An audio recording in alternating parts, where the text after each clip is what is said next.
Muita tensão entre Marrocos e Espanha. O que está acontecendo agora? Se vocês viram imagens de muitas pessoas de Marrocos, muitos imigrantes chegando e passando na fronteira e pulando a cerca mesmo, definitivamente, entrando em Ceuta. Ceuta que formalmente, nesse momento, é território espanhol. Falo nesse momento, na atualidade. Eu vim aqui para mais um vídeo explicativo de geopolítica, mas com muita história, mostrar para vocês o que está acontecendo, qual é a importância de Ceuta e é uma invasão ou não é? Ceuta é de quem? Deveria ser de quem? Tá? Então, ó, curte esse vídeo porque dá um trabalhaço fazer esse tipo de conteúdo aqui.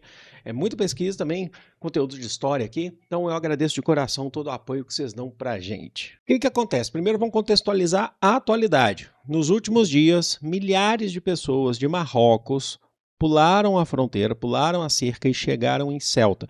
São duas cidades, tá? Vou até mostrar aqui para vocês, ó, por isso que eu já estou aqui com o mapa, que eu acho que é interessante, tá? São duas cidades. Uma é Melilla, tá bom? E Ceuta, que está bem aqui na pontinha, tá bom? Que tem uma cidade, assim, por exemplo, com uma importância histórica gigantesca.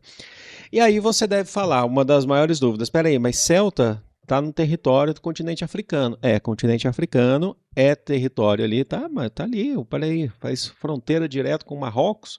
Pois é, aqui a gente tem o Estreito de Gibraltar, que é a porção de mar que separa, é um estreito, né, que separa a Europa, certo? Olha só, aqui ó, a Espanha, Portugal aqui, de Marrocos, África. Cerca de 1.500 pessoas passaram nos últimos dias, ao passo que os oficiais da fronteira não conseguiram segurar essas pessoas. Então, muita gente chegando, tanto nessas duas cidades aqui, que são cidades pertencentes à Espanha, que eu falei para vocês, mas principalmente Ceuta. Então, muita gente chegando. O governo espanhol anunciou que está enviando soldados, forças do exército para a região, para a fronteira, para poder controlar, e a União Europeia também ofereceu apoio, tá bom? Então a União Europeia também ofereceu apoio. O presidente da região, porque são regiões que pertencem à Espanha, mas são consideradas regiões autônomas, tá bom? Que é o Juan Jesús Viva, ele falou assim que ao menos 18 pessoas morreram tentando entrar no território. E aí, é interessante a gente dar um zoom out aqui no mapa para vocês verem o processo, tá? Para vocês terem uma dimensão. Tá? Alguns outros dados que mais de 10 mil pessoas cruzaram essa fronteira em 2 dias no ano de 2021, período de pandemia, né? Período forte de pandemia. Em 2022, 23 imigrantes morreram também na região. Então é uma região com bastante movimento. Aí, ainda, claro, tá claro, na verdade, por que acontece esse tipo de situação? Por que muitos marroquinos estão chegando até Ceuta?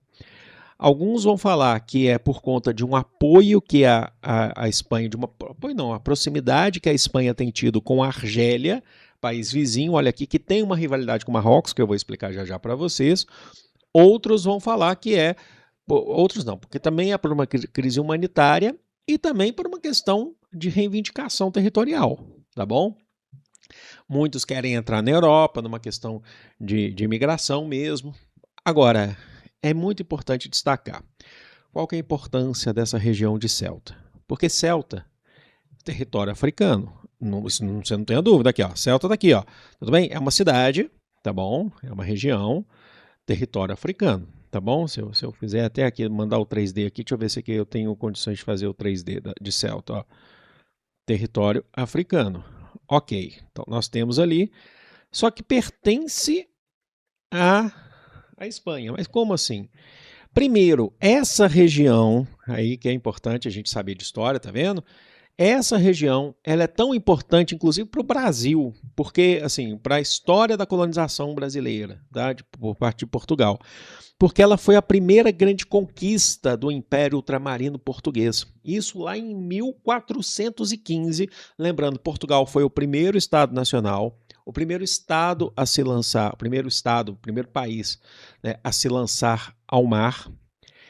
E assim, a primeira grande navegação de conquista que Portugal fez foi justamente essa rota, acompanha aqui, ó, saindo de Portugal e conquistando Ceuta que estavam nas mãos dos mouros.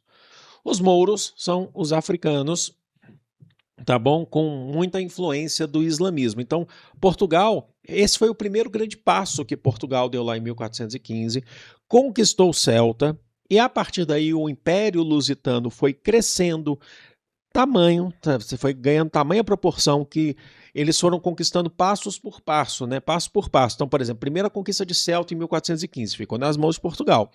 Depois, eles conseguem contornar aqui, certo? Eles conseguem contornar o Cabo Africano, o Cabo da África aqui, certo? Depois, eles conseguem chegar até onde hoje é a África do Sul, Cabo das Tormentas. Tormentas porque era muito difícil de navegar nessa região por encontro de zonas de ar quente com ar frio.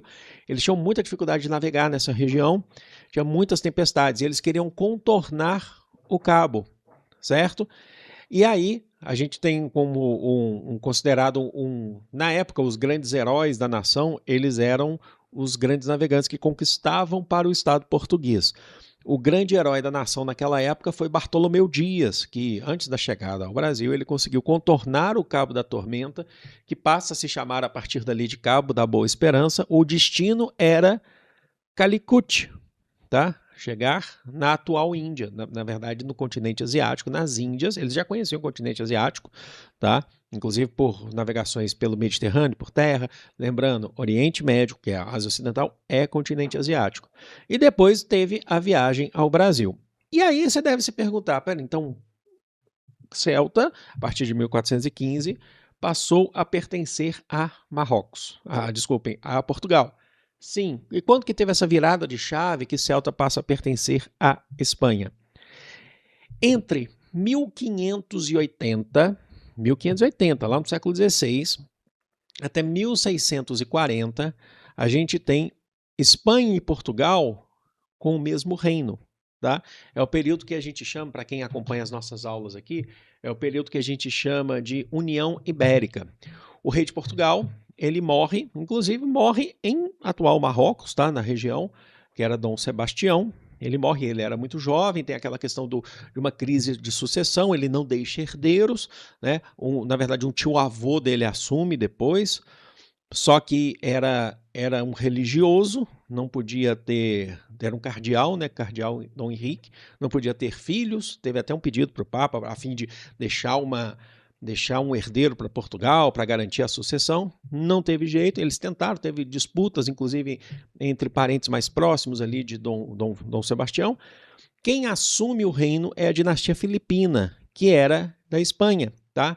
Então seria Filipe II da Espanha, que em Portugal passa a se chamar Filipe I, mas a gente costuma falar pelo nome da dinastia original, pelo nome original, Filipe II da Espanha. Isso vai até depois Filipe IV. Então, entre 1580 a 1640, eles governam tanto a Espanha quanto Portugal. Naquele tempo, os reis governavam, tá? Era período do absolutismo.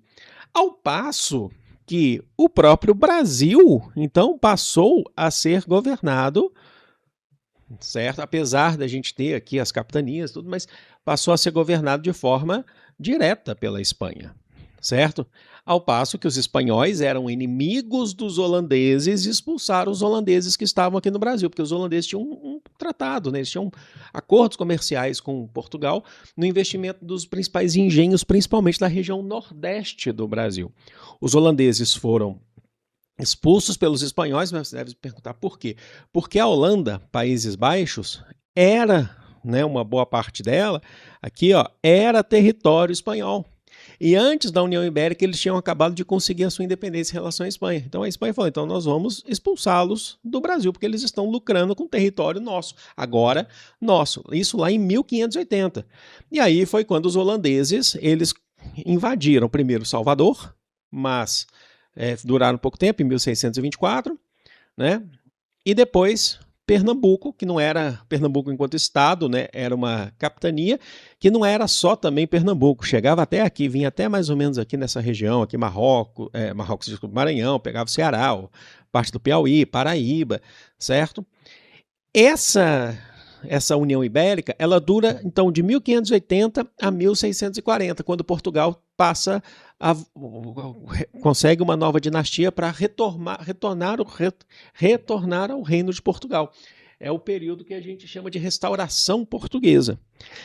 Só que a Espanha não aceitou a restauração portuguesa, tá? Portugal consegue, eles só vão assinar em 1668, ou seja, a União Ibérica acaba em 1640, certo?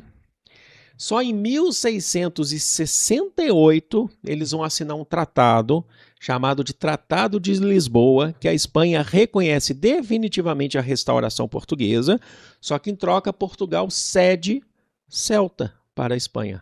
Então, ó, vocês reconhecem, mas vocês ficam com Ceuta, que era uma conquista importante de Portugal lá de 1415. Deu para compreender até aí? Beleza, então nós temos, até agora essa história, a região de Ceuta pertencente agora à Espanha, tá? Nada para os africanos, os povos africanos que ali viviam, que não existia países, né? Marrocos e Argélia. Só que a Espanha foi dominando regiões inclusive em Marrocos, foi dominando. Só que aí quando chega no século XIX, o que é o século XIX? É período de imperialismo, certo? As grandes potências europeias, e aí a França, vocês precisam entender que a França entra nisso como uma grande potência, inclusive disputa, né? A questão marroquina é um dos casos que leva à disputa entre França e Alemanha que geram a Primeira Guerra Mundial. A Espanha, ela fica com Marrocos, fica uma parte de Marrocos, tá? O protetorado de Marrocos. Protetorado é quando você mantém um chefe local, mas ele é subordinado a você. Então a Espanha tinha um protetorado em Marrocos. Isso foi até os anos 50 da década do século XX, ou seja, só depois da Segunda Guerra Mundial que Marrocos mesmo vai conseguir sua independência. E uma outra parcela de Marrocos era da França, porque no século XIX eles conquistaram. Então você tinha, tanto em Marrocos, o protetorado da Espanha e o protetorado da França. Marrocos mesmo consegue independência a esses dois protetorados só no século XX, no período pós-Segunda Guerra Mundial, porque as potências imperialistas elas se enfraquecem pós-Segunda Guerra Mundial, tá bom? Só que também tem a Argélia. A Argélia era região também de colonização, de imperialismo, neocolonialismo francês. Então são duas regiões, Marrocos e Argélia. Eles conseguem a sua independência, vamos colocar assim, após a Segunda Guerra Mundial. E aí começa aquela disputa. Isso é culpa do imperialismo, tá? Só para explicar. O que é culpa do imperialismo? O imperialismo vai embora e não quer nem saber o que está acontecendo ali na região. Ó, eu vou embora e vocês que se viram para definir a fronteira. Basicamente, o grande motivo é territórios mal resolvidos até hoje. Entre esses territórios, o maior é essa região aqui, vocês estão vendo aqui, ó, Saara Ocidental. Então aqui nós temos a Argélia, um país gigantesco, nós temos Marrocos, que é grande, mas é menor do que a Argélia, e aí nós temos essa região do Saara Ocidental, que dá, inclusive, é muito importante, porque, por exemplo, para a Argélia, o Saara Ocidental dá acesso, inclusive, ao Oceano Atlântico. Acontece que depois, então, da independência de Marrocos, né, você teve grupos ali que tentaram tornar independentes de Marrocos, que não aceitavam essa posição, como, por exemplo, os povos sarauís, né, que formaram ali, povos que viviam no Saara Ocidental, que formaram uma frente de combate contra o Marrocos para tornar independente. A Argélia apoiou esses grupos contra Marrocos. A Argélia apoiou, porque via que essa possibilidade abriria espaço, caminho territorial para a Argélia, tá bom? A ONU considera até hoje essa questão mal resolvida da Saara Ocidental. Qual que é o processo que a gente vai ter? Em 1963, acontece uma guerra chamada de Guerra das Areias, por conta de uma referência ao Saara, entre Marrocos e Argélia. Acontece essa guerra. E essa é uma guerra que contém componentes importantes. Ela está inserida no contexto da Guerra Fria. Por quê? Quem apoiava Marrocos? Além de ter quais são os beligerantes? Os principais aqui para vocês. Marrocos, logicamente, mas tinha apoio dos Estados Unidos e da França. A França passou a apoiar, tá bom? E do lado da Argélia, olha os beligerantes. Argélia, a União das Repúblicas Socialistas Soviéticas, o Egito, olha a proximidade do Egito aqui, tá? Passou aqui a Líbia, depois chega o Egito, e Cuba, que era alinhado, né? Cuba recém-revolucionário, a Revolução Cubana é de 1959, em 1963, então, eles estão totalmente alinhados ali com a União Soviética, tá bom? Teve a questão, todo esse período da crise dos mísseis e tudo, então você tem uma guerra chamada Guerra das Areias, que é um conflito mal resolvido, ou não resolvido até agora. O resultado de tudo isso é, no Saara Ocidental, 80% é de domínio marroquino e o restante é do povo sarauí. Não é argelino, não. É do povo sarauí, tá bom? É um povo independente na região. Ou seja, existe um conflito entre Marrocos e Argélia. E, recentemente, Marrocos acusa a Espanha de se aproximar da Argélia. Compreenderam? Então, alguns vão dizer que o governo marroquino, que é ele que cuida da fronteira para não deixar com que o próprio povo marroquino chegue até Ceuta, que pertence à Espanha, lá desde 1668, depois do Tratado de Lisboa, que o governo marroquino afrouxou, eles acusam, tá? A Espanha, inclusive, é parte da Espanha, da imprensa espanhola, acusa, afrouxou a fronteira justamente como uma resposta de uma proximidade maior da Espanha com a Argélia. E isso está gerando um caos na região, compreenderam? Mas é isso, deixem aqui nos comentários o que vocês pensam sobre esse assunto. Se a explicação foi boa, é muito importante o feedback que vocês dão aqui pra gente. Eu pensei em trazer escritos sobre isso numa apresentação de slides, eu acabei não trazendo por uma questão de urgência. No caso, preferi abrir o mapa mesmo e mostrando para vocês através do mapa e de uma explicação mais sutil em relação ao que está acontecendo. Mas deixa aqui nos comentários se vocês gostaram desse vídeo, se vocês querem mais vídeos desse tipo. Tem muita gente que gosta, porque vem junto com a questão geopolítica, vem uma aula de história, que acho que é muito importante, afinal de contas é a minha formação principal. E a Vera em julho está trazendo algo tão gostoso para você acompanhar esse friozinho, porque afinal de contas o inverno chegou. Eu estou falando do Clube do Café. Olha, link na descrição para você usar o nosso cupom de desconto, que é o Café Dialético. Tudo junto e maiúsculo, tá bom? Esse mês o clube recebe um cafezão de 85 pontos e sensorial de açúcar mascavo. Aquela sensação docinha que cabe em qualquer momento da sua rotina. Pois é. E é direto de Bueno Brandão, aqui em Minas Gerais, com grãos assinados pela produtora Dona Roseli Monferdini. E se você assinar o plano anual, com o nosso cupom de desconto, claro, ganha 7 presentes. Um kit, um microlote vinho do Porto, um kit de degustação com 3 cafés de 100 gramas, uma garrafa térmica Lior, uma cartela de adesivos com o tema Copa Vero e um guia de preparo. Espera aí, tem mais. Um acesso ao curso de cafés com mais de 20 aulas. Mas isso é bônus, tá? Mas se você entrar no site da Vera, independente de participar do Clube do Café, tem mais um monte de produto te esperando. Vamos aproveitar esse cafezinho gostoso que eu não abro mão. Valeu, Vero, tamo junto. Então é isso, gente. Vou ficando por aqui, amo vocês de coração. Um grande beijo. Fui!